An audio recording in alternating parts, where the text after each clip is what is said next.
তার মানে বোঝা গেল মন্তব্য করে গন্তব্য ঠেকানো যায় নাই। আচ্ছা, পেকুয়া থেকে কারা কারা দেখি?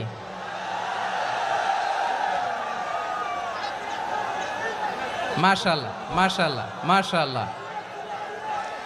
আচ্ছা, সাতকানিয়া লোহাগড়ার কে কে?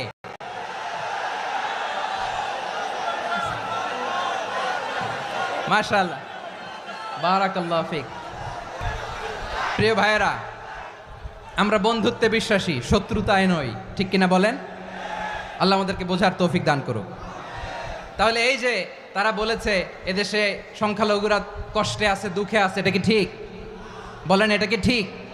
না, তারা ডিস ইনফরমেশন শেয়ার করেছে, এটা ঠিক নয়। আমার প্রতিবেশী বন্ধু রাষ্ট্রকে বলবো, আপনারা এটা করবেন না, এটা করবেন না। আমরা শান্তিতে আছি, আপনারাও শান্তিতে থাকেন, আমাদেরকেও শান্তিতে থাকতে দেন।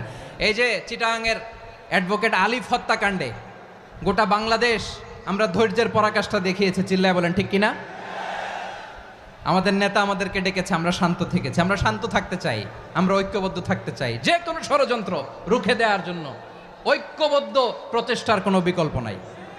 তাই আজকের আলোচনার ছোট্ট একটা টপিক আমি শিরোনাম ঠিক করেছি, আমাদের জীবনে, সমাজ জীবনে, ধর্মীয় জীবনে, রাষ্ট্রীয় জীবনে ঐক্যবদ্ধ থাকার গুরুত্ব। এবার আওয়াজ করে পেকুয়ার ভাইয়েরা বলেন, আমরা ঐক্যবদ্ধ জীবনযাপন করতে চাই কি চাই না? আল্লাহ তাআলা সে নির্দেশনাই দিচ্ছেন।